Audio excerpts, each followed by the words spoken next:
everybody's doing well. It's a crazy Tuesday, but that's what happens after a Monday holiday for some people, not everybody. But anyway, I got a bunch of stuff that came in the mail. I'm pretty happy about some of it. Some of it is kind of meh. So it's meh mail usually. And then there's a number of other things happen. I will try to recap everything that happened. So I'm doing a little ComC shopping here, and I was all set to purchase a Game of Thrones card that was $3.50. And then it was not in my cart. I was like, well, shoot, it's not been in my cart for very long, and it disappeared. And it was an Game of Thrones autograph, and it was one of those inscription ones. And the guy said something about new blood or something like that. We will have new blood or something like that. I can't remember the character's name right now. But anyway, I went to go buy that, and then it was not for sale. And then I went back to do my video. I kind of screwed up the last video, and I was going to show you what the card was. And then it turns out the card is actually available again, but it's now $17.50, and the ones that have been selling on eBay were a fraction of that. And that's why I was like, well, $3.50, okay, that's pretty good. That's great for a Game of Thrones card of any kind. But the thing is that I was seeing some of the cards selling for like $6, so it wasn't like a huge, massively gross savings. And some of them, so it was not a super expensive card, but $18 is now what the card is. So maybe I think it was the same. I really don't know if he accidentally put that in the store for sale. Really have no clue. So let's not worry about that one. But to recap what I have on order, I have one order, some cards from France that may have a 50-50 chance of getting here. I've dealt with that seller before. He likes to use tissue paper for his envelopes. But the cards were so practically dumb cheap. I should have bought all of them, but then what happens if you buy multiples and there's all kind of customs things in the way, and then people start putting them in multiple envelopes, and like the German seller a few years ago, I lost 3 freaking envelopes. I mean, and I told him that, and he said, well, there's nothing we can do about it because we don't know. And that's true, he doesn't know. But I don't buy from Germany ever again because I lost everything, numerous times, several times in fact. So when you buy from foreign sellers and your cards are over there, when the cards are something like 6 cards for $2, but when you buy the same exact card in the United States, they're $7 a piece, so you might as well take that chance, so your whole order is like $5 versus, $50, so that's a chance that you have to take. So there was that one there, and then I have my 3 photographs, the ABC television photographs that I purchased from Historic Images over over the weekend here. So those are on the way. And then I have numerous parts because I had a part failure this morning, not a car or anything, but part failure, and then one of the sellers I think is waiting until after the holiday to ship it, but his store was not on hiatus, so I was like, oh crud, what's going on? And that's the one I need. I can always throw used parts on things for people, but it just really, I just been really have to take a dive in my quality here, because every part is coming from China and they're all defective, and and everybody comes back to you when they say, hey, this was broken, I can't use this anymore, I need another part. So there's only a few times that I want to give free replacement parts. And of course, I have a whole warehouse practically full of parts, but nobody is clamoring for those. And so regardless of how much inventory I have, it's all good stuff, and it's all stuff that I can sell for a fraction of what it's selling for on eBay. When something was $20 before the you-know-what, and now it's $70, it's basically, I'm being jabbed in each eye, But anyway, I also have head of the class on the screen here, and you will not be able to see this because I absolutely loathe this freaking monitor. I loathe it because for whatever reason, it's all blurry and disgusting for my YouTube videos in the background. My other monitor got toast after a power glitch, and yes, it was on a power strip. Don't go into that. People say, well, you need to replace the power strips every so often because, they lose their surge protection and all this, and these are all things that no one gives two, expletives about until it actually happens. People are wonderful at offering all kinds of advice. That's what YouTube is for. Offer, asinine advice. and then, oh, did you try this? Have you tried these pages? Have you ever thought about do this? Start a pre-war collection, start off buying cheap cards. And I said, okay, I'm going to go buy a pre-war card, and then you say they're $50 for a cut wrong card, an altered card, $50. To me, $50 is not cheap. I spend $25 on ComC and get 75 cards, because I'm buying the 29-cent cards and getting autographs and relic cards and all kinds of bizarre things. And then I have much more fun because I'm going to throw that $50, minimum pre-war card that looks like his face has been scratched or pen marks or the border's been trimmed off. And it's a guy I've never even heard of. But I'll throw that in my binder, and I'm not getting $75 of enjoyment, $50 to $75 of enjoyment out of that. I can enjoy 75 cards versus one card, so I could care less about, and then you work your way up to Babe Ruth, but that's after you become a crazy eBay power seller. So, I'm not really working my way to any kind of Babe Ruth card. I might much rather have some sort of TCMA Babe Ruth card with a dent in the corner, because still a Babe Ruth regardless. So that's all that I have to say about that one. Now let's get into the mail here, and this was a cool thing here. This came in an eBay standard envelope. I still don't understand. When I ask questions about eBay, I'm pretty sure that a lot of the YouTube and the eBay, complaint department or whatever, or the help videos have been monitored. They have been basically pulled or removed because I ask questions as a customer. Nobody wants to hear about people belly aching about these things. So if you make a tutorial about that, a lot of those have disappeared. So it's all, if you're a seller, they give you instructions on how to do this and have great experiences, all that stuff, and you can't find anything. So if I look about what in the heck is, why there's an eBay standard envelope, what's the benefit of that, what does that do, does eBay get a kickback, does something happen, I don't know the quirks of this thing. But anyway, that's what that is. And so eBay standard envelope, and I got this for a whopping $3 or $4 total because it was $1 something. I don't know why he had it so cheap, but Gary Files from UFO TV series back in the 70s, I want to say. He played Phil Wade in one episode, so essentially he was a character actor and he was unimportant. I believe he's still alive. This is from Unstoppable Cards, and I believe that's out of the UK. I don't remember the copyright date on this one. Was it 2012 or something? Oh, actually it's 2020. So it's a pretty new one here. But it's Gary Anderson. Now, is it Jerry Anderson? Like Gerry or Gary, Gary Anderson. And nobody, unless you're a Gary or a Jerry, I've never known that. I've never heard that before. So it seems logical to some people, hey, it's Jerry Anderson. Well, if it's Jerry, then put a J. If it's Gary, put a G, Gary. Just do that. Or Garry. No big deal. But anyway, tiny little autograph there. I think he's about 80 or something now. I don't really know.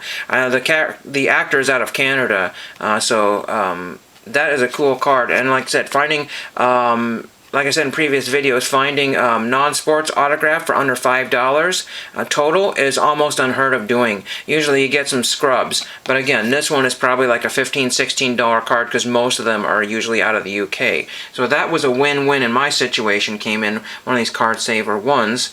And there is that one. Then I got this piece of mail from New York, New York. I have since, here is the envelope here. It's not really great envelope here. I wished I had put an index card in there and had him autograph it because my card came back creased and it's hard to see the autograph there.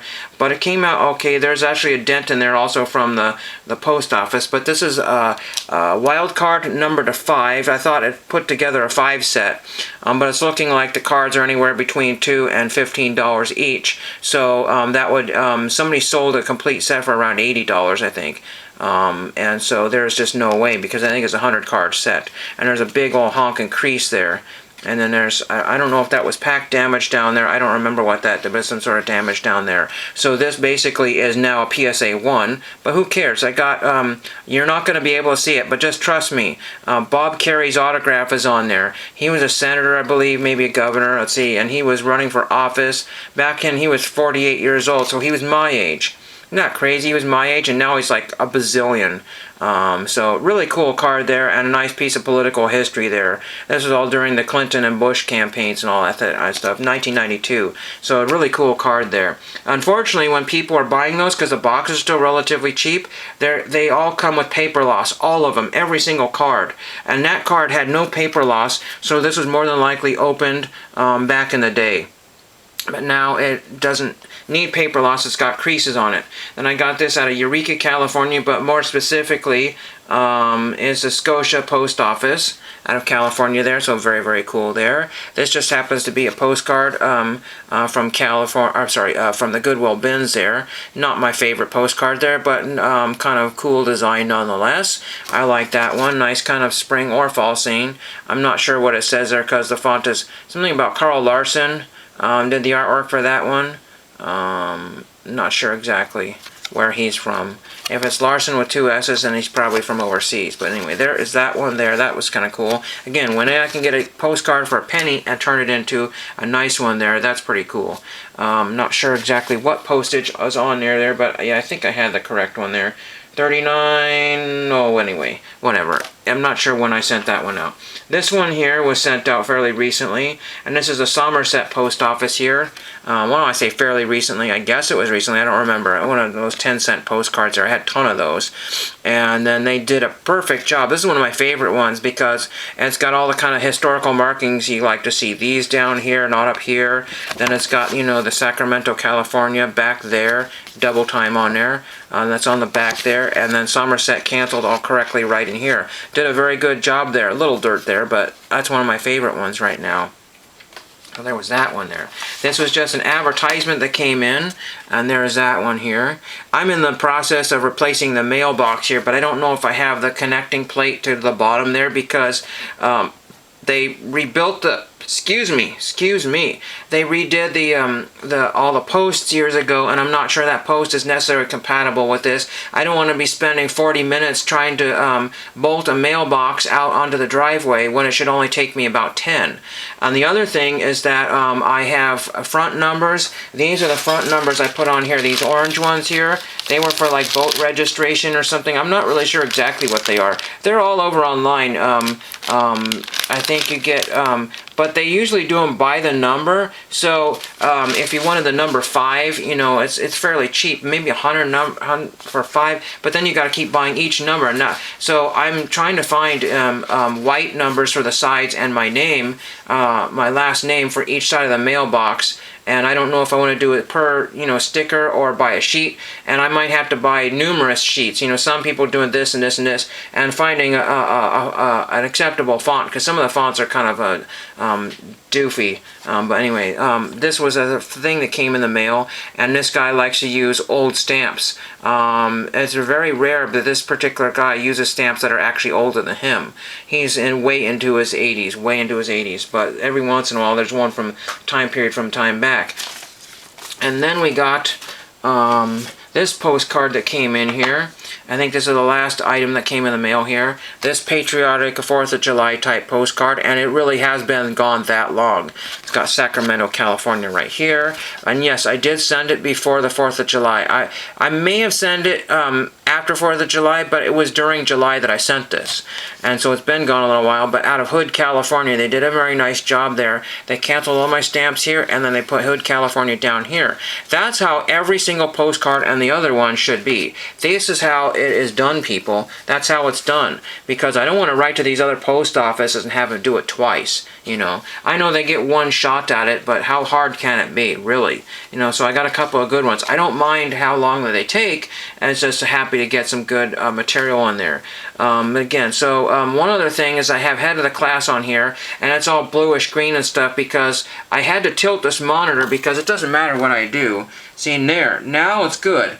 But, you know, unfortunately, I do not like this monitor. I hate it. And I haven't figured out all the font, you know, because as much as I know things about computers and putting DVD players together and all that, I'm pretty much illiterate in the other half of the department there. So I know bits and pieces of things. I know sometimes the order things go in, but I cannot, for the life of me, figure out other things. I've tried to connect up 2 DVD players.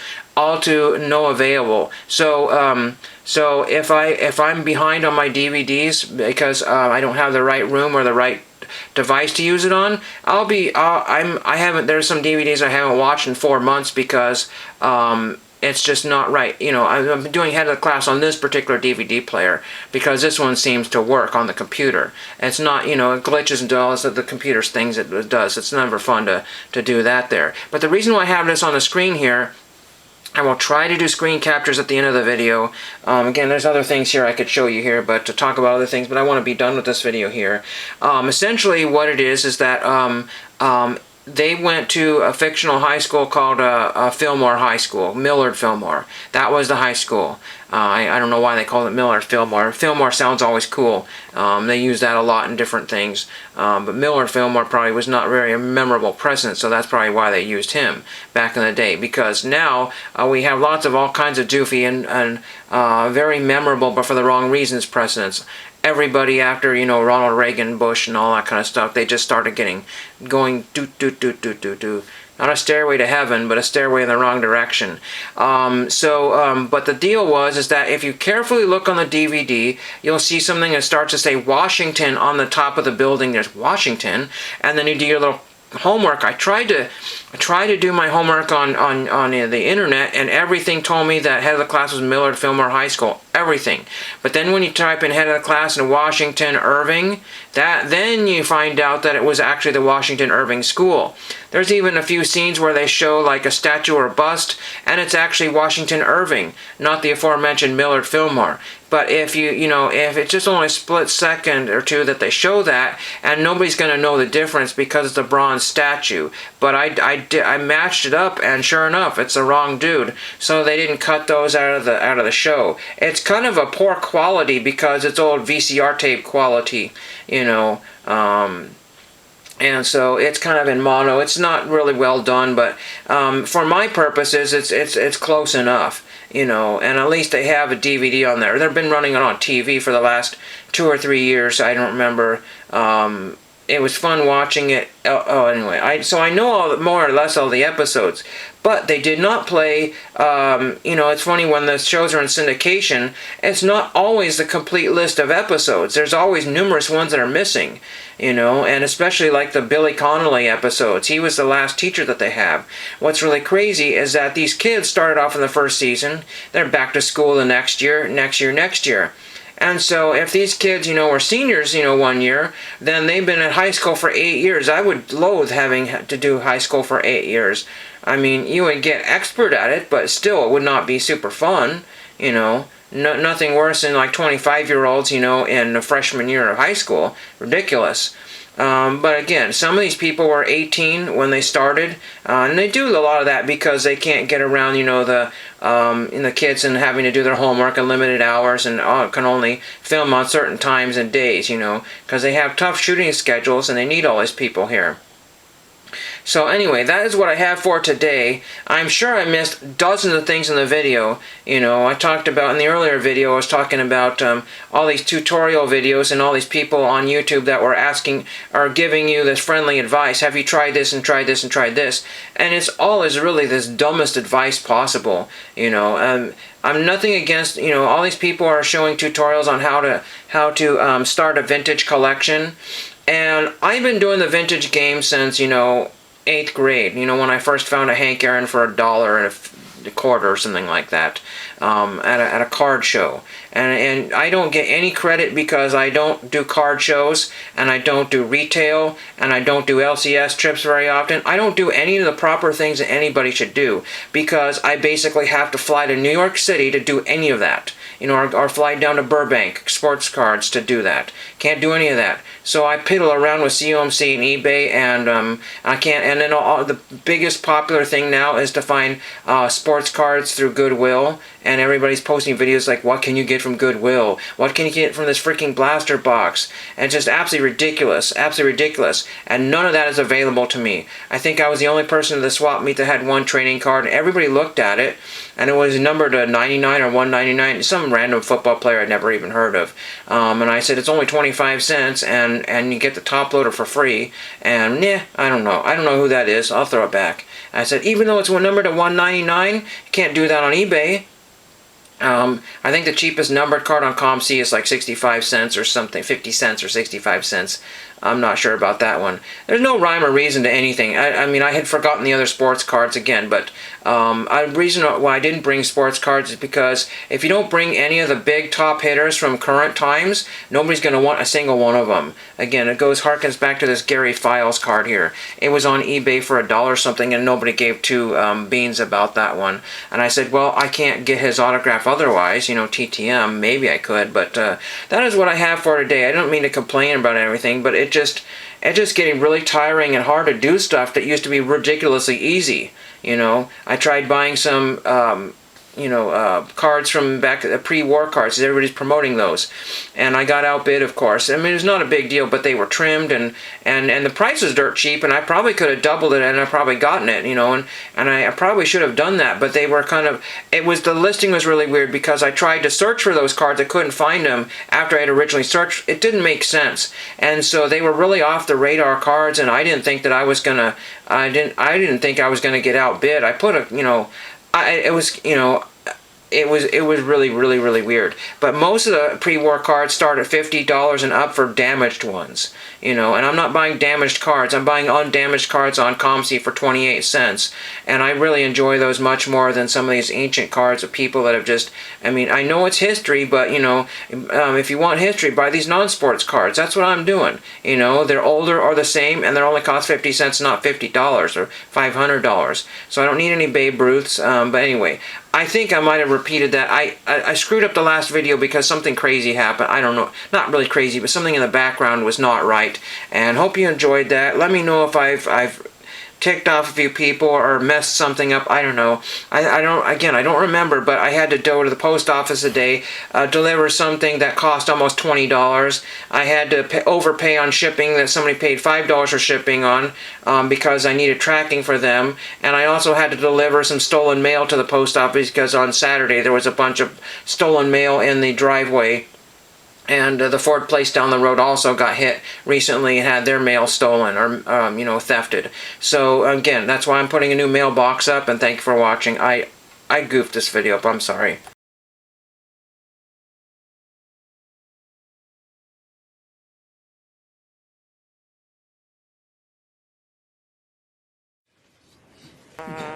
So today we're here in a bipartisan fashion to show leadership in an effort to end this senseless violence.